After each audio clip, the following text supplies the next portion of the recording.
Alright, so let's start with the next topic, which is effect of dilution on conductance. I just hope आप सबको dilution का मतलब पता है. Dilution का मतलब होता है water ऐड करना किसी भी सब्सटेंस की कंसंट्रेशन को डिक्रीज करने के लिए. आप अपनी डे टू डे लाइफ में ये कॉमनली करते हैं. आप मुझे कमेंट बॉक्स में लिख के बताएंगे कि ऐसी कौन सी चीज़ है जिसमें आप ये कॉमनली करते हैं, राइट? अब what is the effect of dilution on conductance?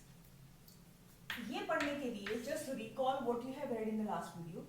आपने कापा करा, आपने लैम्डा एम पढ़ा था, आपने लैम्डा इक्विवेलेंट पढ़ा था. ऑलराइट, अब होता क्या है इन जनरल कि कापा जो है it decreases with increase in dilution, जबकि ये दोनों factors increases with increase in dilution. Now let's understand why it is so, कि सिर्फ स्पेसिफिक कंडक्टेंस क्यों कम होता है और बाकी क्यों बढ़ते हैं.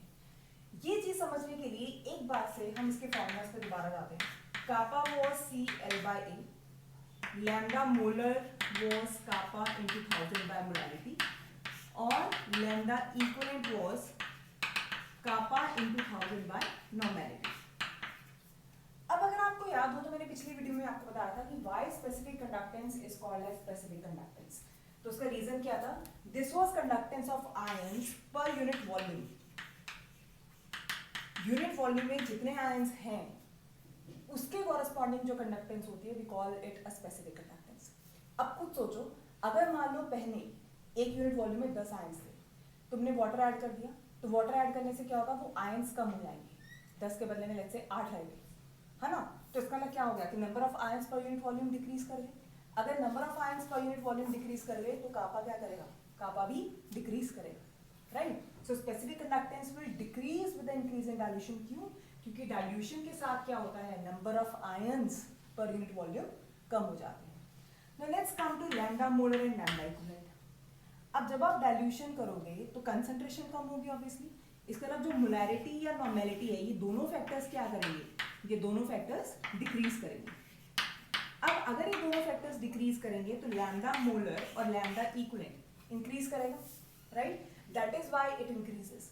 अब हो सकता है कि इस वीडियो को देखते हुए आपके दिमाग में ये चीज आए कि कापा भी तो डिक्रीज करा है ना? तो कापा के तो डायरेक्टली प्रोपोर्शनल है, तो कापा के डिक्रीज होने से ये डिक्रीज क्यों नहीं हुआ?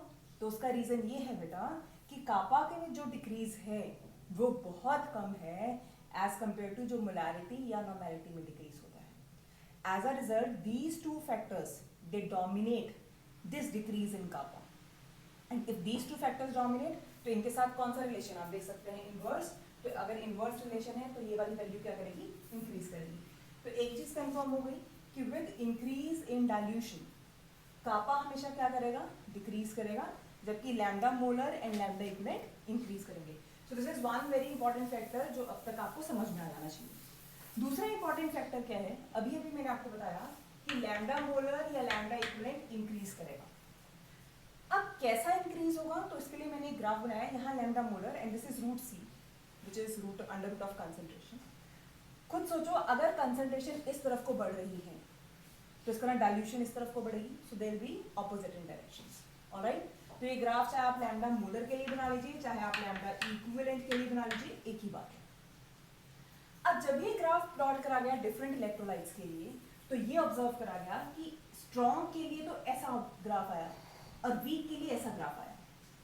अब सबसे पहले इंपॉर्टेंट चीज क्या है इस ग्राफ में? ये ग्राफ बहुत इंपॉर्टेंट है समझने के लिए. वही है कि आपको ये बताना चाहिए इस ग्राफ को पढ़ना कैसे है.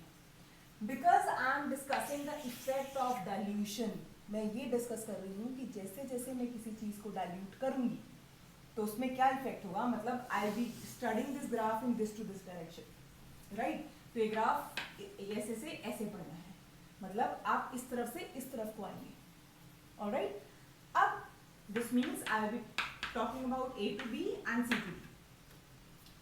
अब स्ट्रॉन्ग के लिए ऐसा क्यों और वीक के लिए ऐसा क्यों? अगर आप इस ग्राफ को ध्यान से देखें, क्या आप ये देख के जज कर सकते हैं कि दोनों केसेस में इंक्रीज हो रहा है? कैन यू सी कि स्ट्रॉन्ग के केस में भी there is increase with the increase in dilution, weak के केस में भी there is increase with the increase in dilution. लेकिन क्या ये दोनों केसेस में इंक्रीज एक जैसा है? Do you think they are just the same? Obviously not. ये दोनों केसेस में जो इंक्रीज है वो एक जैसा नहीं है. स्ट्रॉन्ग में ये जो इंक्रीज है दिस इज वेरी लेस, जबकि वीक में ये इंक्रीज जो है एकदम से सडन हो जाता है.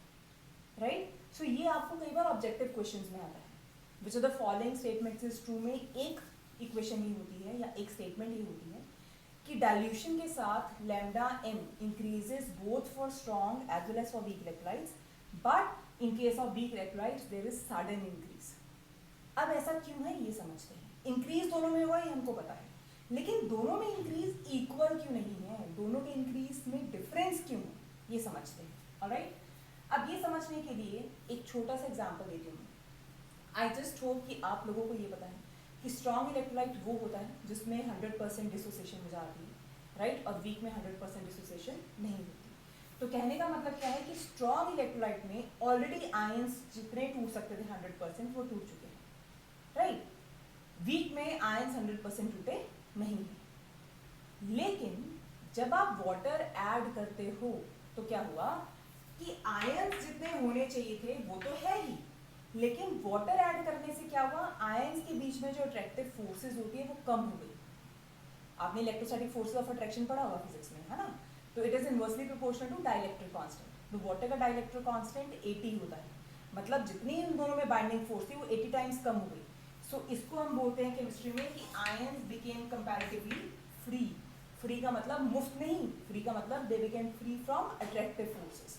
तो अगर आयंस अट्रैक्टिव फोर्सेस से फ्री हो गए, now they can easily move, वो इजीली मूव कर सकते हैं। अगर इजीली मूव करेंगे तो कंडक्टेंस बढ़ेगी, राइट। सो स्ट्रॉन्ग इलेक्ट्रोलाइट में कंडक्टेंस जो बढ़ने का रीजन है वो ये है कि आयंस जो थे वो कंपैरेटिवली फ्री हो गए, सो दे कैन इजीली मूव। अब वीक में क्या हुआ, जब तुमने वाटर ऐड करा तो आप लोगों ने 11th क्लास में ओसवाल्ड डाइल्यूशन लॉ पढ़ा था, जिसमें आपने ये करा था कि K is equal to C alpha square, तो alpha was root of K by C। तो ओसवाल्ड डाइल्यूशन लॉ क्या कहता है वीक इलेक्ट्रोलाइट्स के लिए कि जैसे जैसे आप कंसंट्रेशन को कम करेंगे वैसे वैसे डिग्री ऑफ डिसोसिएशन बढ़ेगी। यही था ना। इसका मतलब वीक इलेक्ट्रोलाइट में दो चीजें हुई जब आपने वाटर ऐड किया। एक तो जो नंबर ऑफ आयंस थे वो बढ़ गए, और दूसरा जो नंबर ऑफ फ्री आयंस थे वो भी बढ़ गए। तो इसमें दो फैक्टर्स हैं जो कंट्रीब्यूट कर रहे हैं। तो as a result there will be sharp increase, there will be sudden increase. जबकि स्ट्रॉन्ग के केस में सिर्फ एक ही फैक्टर था जो कंट्रीब्यूट कर रहा था, व्हिच वाज कि आयंस उसके पास पहले से थे, सिर्फ क्या हुआ, फ्री।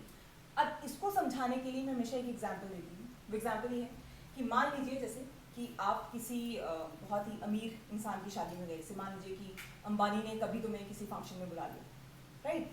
तो वहाँ पे क्या होता है कि सपोज आप सोच रहे हैं कि अंबानी के यहाँ पे जा रहे हैं तो कम से कम 5-10 हज़ार तो शगुन देगी ना। तो मान लो ऐसा हुआ कि आप लोगों ने 10,000 का शगुन दिया हर बच्चे ने। नाउ डू यू एक्सपेक्ट कि अंबानी तुम्हें थैंक्स का लेटर देगा इस चीज़ पे? ऑब्वियसली नॉट, क्योंकि उसके पास ऑलरेडी इतने सारे पैसे हैं कि तुम्हारे 10,000 रुपये उसके उसमें कहीं भी कॉन्ट्रीब्यूट नहीं कर रहे। हाँ, मे बी कॉन्ट्रीब्यूट करेंगे but it will be very less, बहुत ही कम, ऑलमोस्ट नेग्लिजिबल, ठीक है। Now let's reverse a situation. मान लीजिए कि आपके स्कूल में कोई पियन है, उसके किसी बच्चे की शादी है, राइट, और उसने वहाँ पे आपको इनवाइट करा और आपने एज अ गुड जेस्चर वहाँ पे इतना शगुन डाला।